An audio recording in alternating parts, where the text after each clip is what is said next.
Hello friends. स्वागत करता हूँ हमारे न्यू वीडियो में। जैसे कि आज का वीडियो है आउटसाइड और ऑन साइड एक्सीडेंट प्रोसेस में जो भी वर्कर्स स्टाफ और एम्प्लॉय काम करते हैं एक कंस्ट्रक्शन में और एक मेंटेनेंस साइड पे, कोई भी साइड हो, जब भी कोई एक्सीडेंट और इंसिडेंट या फिर नियर मिसेस होता है तो उसका एक प्रोसेस मैप होता है, कैसे उसको हैंडल करना है उसके बारे में आज हम जानेंगे। तो सबसे पहला पॉइंट है मेडिकल ट्रीटमेंट के लिए साइट और ऑफ साइट के लिए। जब एक्सीडेंट होता है तो कैसे हम उसको हैंडल करते हैं और क्या क्या कैटेगरी है। जैसे कि मान लो कि आप एक कंपनी में काम कर रहे हो और 12 घंटा आपका ड्यूटी आवर्स है। मैक्सिमम की मैं बात कर रहा हूँ, एक दिन में 12 घंटा आपका ड्यूटी आवर्स है और 12 घंटा आपका रेस्ट आवर। तो 12 घंटा जब आप अकोमोडेशन में रहोगे, मतलब कि एक कंस्ट्रक्शन साइट में वहाँ पे आपको प्रोवाइड किया गया एक अकोमोडेशन और उसी के बाजू में आपका साइट है। तो 12 घंटा आप साइट पे रहते हो और 12 घंटा आप अकोमोडेशन में रहते हो।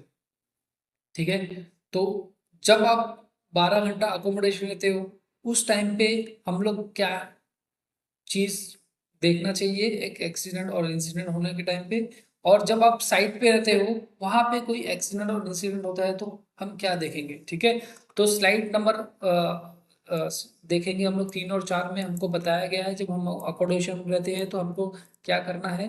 जैसे कि अकोमोडेशन में रहने के टाइम पे हमको क्या हो सकता है, फीवर हो गया, हेडेक हो गया, बैक पेन हो गया, या फिर आप कोई सामान या घर का कोई चीज़ बना रहे हो उस टाइम पे ऐसा हो गया, मार लग गई, कट हो गया, या फिर आप लैडर के ऊपर चल रहे हो, वहां से गिर गया। ठीक है, सीढ़ी के ऊपर चल रहे हो वहां से आपका पैर पे मोच आ गई। बहुत सारा चीज़ है जो अकोमोडेशन में रहते हैं तो उस टाइम आता है। अब हर एक कंपनी की रिस्पॉन्सिबिलिटी होती है, जब आप एक एम्प्लॉय को हायर कर रहे हो तो उसको 24 आवर्स का इंश्योरेंस प्रोवाइड करें। 24 आवर्स का insurance is important to provide each and every employ.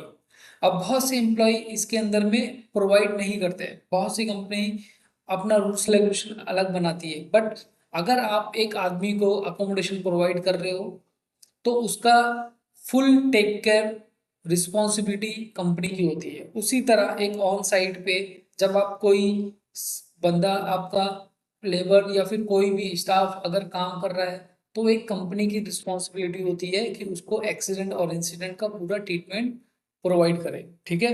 तो हम लोग सबसे पहले बात करेंगे कि जब आप अकोमोडेशन में रहते हो उस टाइम पे आपको अगर कुछ होता है तो क्या रूल्स एंड रेगुलेशन है, कैसे आपको फॉलो करना है उसको। ठीक है। तो जब आप अकोमोडेशन में रहते हो आउटसाइड वर्क प्लेस और एट वर्क प्लेस। ठीक है। क्योंकि बहुत जगह पे मैंने देखा है, हमारे यहाँ पे, मैं मुंबई से हूँ, बिलोंग करता हूँ, तो मैंने मुंबई में देखा है कि कंस्ट्रक्शन ऊपर चल रहा है, 6 फ्लोर पे, 7 फ्लोर पे, और 20 माले की बिल्डिंग है और फर्स्ट फ्लोर पे अकोमोडेशन दे दिया रहने के लिए, टेम्पररी, एज अ टेम्पररी। ठीक है।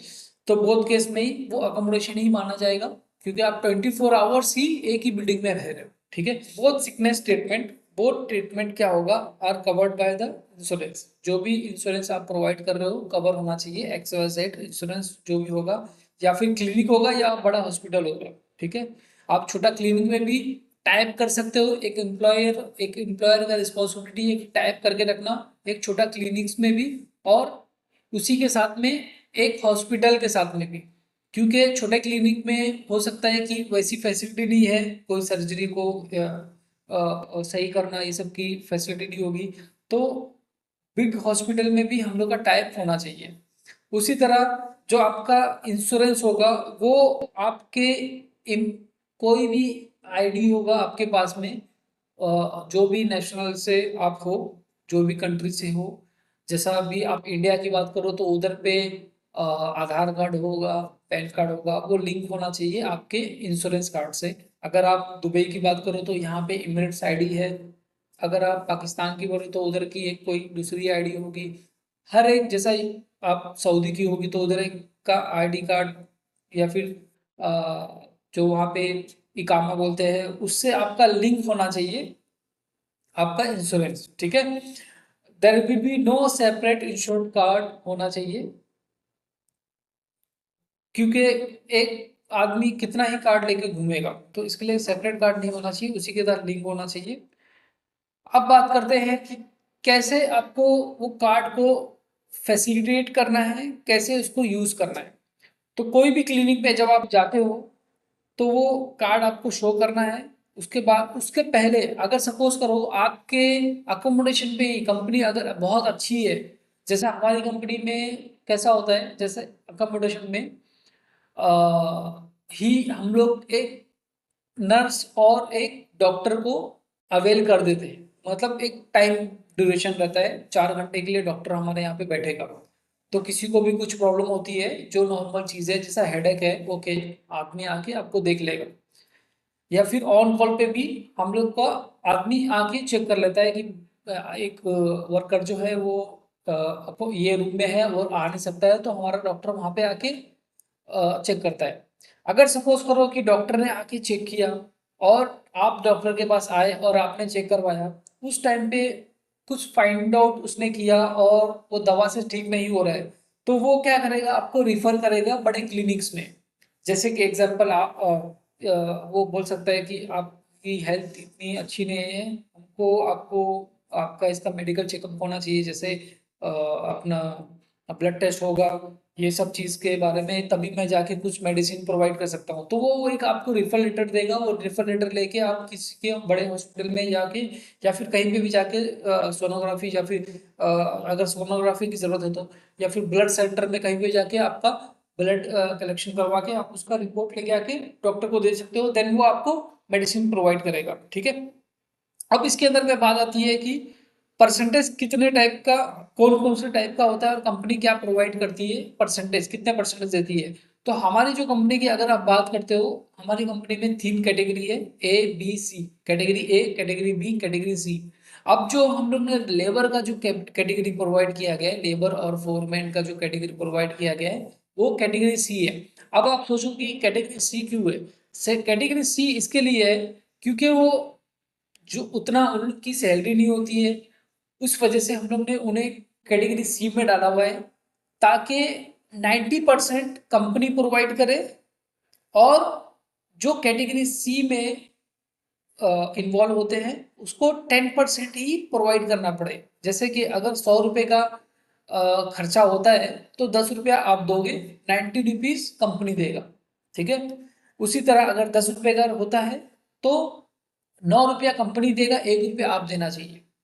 उसी तरह अगर आप कैटेगरी बी की बात करोगे, अगर कंपेयर करोगे कैटेगरी सी से कैटेगरी बी को, तो कैटेगरी बी में क्या होता है कि जब भी अगर कोई, वो कैटेगरी बी में एक्चुअली में इंजीनियर्स आते हैं और टीम लीडर्स आते हैं और सीनियर सुपरवाइजर्स आते हैं। अब उसके अंदर क्या होता है, जब भी आपको इंश्योरेंस क्लेम करना पड़ता है, तो जो कैटेगरी बी है वो 30% इन्वॉल्व करता है।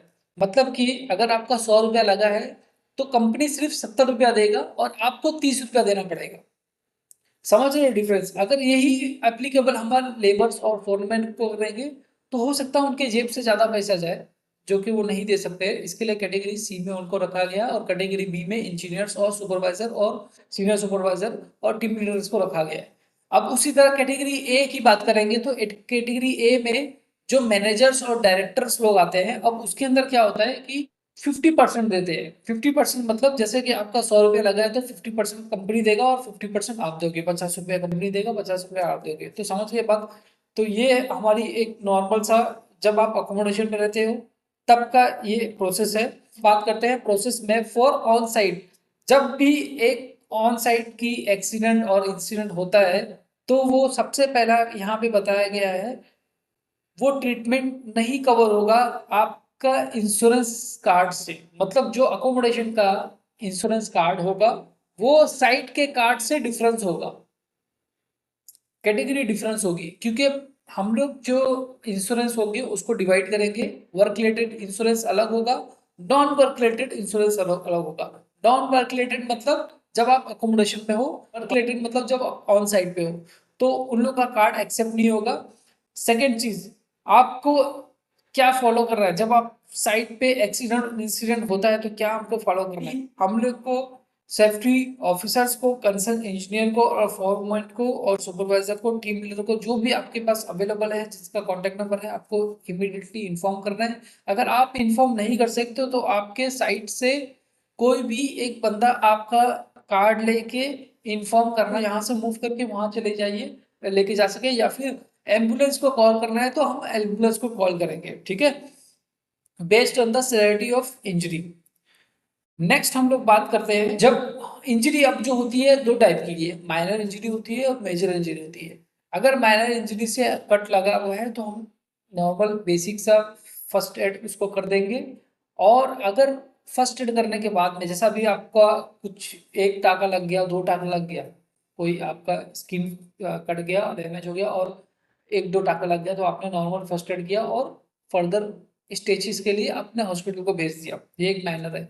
अब सपोज करो कि मल्टीपल फ्रैक्चर है, तो आप उसको तो फर्स्ट एड क्या ही करोगे, कुछ नहीं कर सकते, आप डिटेल्स ले सकते हो। आप डिटेल लेने के बाद में एम्बुलेंस को ही कॉल करना पड़ेगा। और अगर आपके इधर पे पुलिस को बुलाया जाता है तो बुलाना चाहिए। जैसा हमारे केस में हम पुलिस को भी इन्फॉर्म करते हैं कि ये सच में एक इंसिडेंट है या फिर किसी ने जानबूझ के इसको किया है, इसके साथ में ऐसा किया है, ठीक है।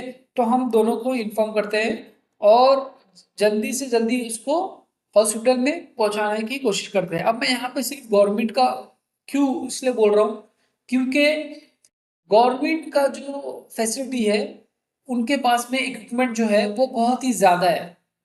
इक्विपमेंट जो है गवर्नमेंट के पास ज़्यादा होता है, प्राइवेट में हो सकता है उसके पास में कुछ चीज़ें हैं, कुछ चीज़ें नहीं है। गवर्नमेंट का चीज़ गवर्नमेंट पूरा चीज़ लेके चलती है। मतलब जैसे कि आपका अगर हार्ट का प्रॉब्लम है तो हार्ट वाला भी वही होगा, बोन का प्रॉब्लम है तो बोन वाला भी वही होगा। लेकिन एक प्राइवेट में जाओगे तो वहाँ पे एक स्पेशलिस्ट है, मैं हार्ट का हूँ, मैं स्किन का ही हूँ, मैं बोन का ही हूँ, समझ रहे हो। तो इसके लिए मैंने गवर्नमेंट का ही बोला है। बट आप प्रिफर कर सकते हो, आपको जहाँ पे आपका लिंक है या फिर आपका टाइप है वहाँ पे आप भेज सकते हो।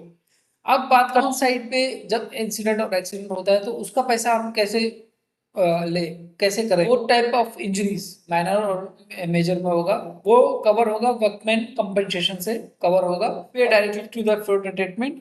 आप डायरेक्टली ट्रीटमेंट का पे करोगे और इन्फॉर्म करोगे कितना आपने पे किया है, ठीक है। जब आप डिस्चार्ज होगे हॉस्पिटल से तो आपको सबमिट करना है सिक लीव फॉर्म, कि कितना दिन की सिक लीव है, मेजर और माइनर में कितने लीव का सिक लीव दिया है, एक दिन का, दो दिन का, एक महीने का। और डिस्चार्ज समरी रिपोर्ट, एक डिटेल समरी रिपोर्ट होना चाहिए, वो भी सबमिट करेंगे। फॉर हिस्ट्री ऑफ ट्रीटमेंट, मतलब कि जब आपको लीव मिला है या फिर आपको लीव नहीं मिला है तो एक रिपोर्ट होना चाहिए आपके पास में, जो आपका हिस्ट्री बताए कि आपको कल के दिन आना है, दो दिन के बाद आना है, एक हफ्ते के बाद में आना है, वो उसका कॉपी। या फिर अगर कोई पुलिस केस है, कि इन केस में अगर पुलिस इसमें इन्वॉल्व होती है तो उसके अंदर भी आपको पुलिस का रिपोर्ट भी आपको देना है, ठीक है। जब भी आपको ट्रीटमेंट का क्लेम करना है तो वर्कमैन कंपनसेशन की बात कर रहा हूँ मैं। जैसे ही पेमेंट रिसीव होती है इंश्योरेंस डिपार्टमेंट में, वो आपके सैलरी में डायरेक्टली इंक्लूड होना चाहिए। अगर जहाँ जिसको मार लगी है, जो विक्टिम है जिसको मार लगी है, उसके अकाउंट में डायरेक्टली पैसा आ जाना चाहिए। ऐसा नहीं होना चाहिए कि भाई बंदा जो है ट्रीटमेंट के लिए भी प्रॉब्लम चल रहा है, काम तो कंपनी के लिए कर रहा था, और काम करने के बाद में जब मार लग गई तो ट्रीटमेंट के लिए भी पैसा उसने ही दिया, और पैसा रिसीव करने के लिए उसको बहुत तकलीफ हो रही है। तो आई होप कि आप अंडरस्टैंड होंगे कि एक एक्सीडेंट और इंसिडेंट जब होता है साइड पे, तो आपको किस तरीके का एक्शन लेना है। अगर आपके पास में ये प्रोसीजर नहीं है तो ये प्रोसीजर आपको बनाना बहुत ही इंपॉर्टेंट है। आई होप कि आपको ये वीडियो पसंद आई होगी।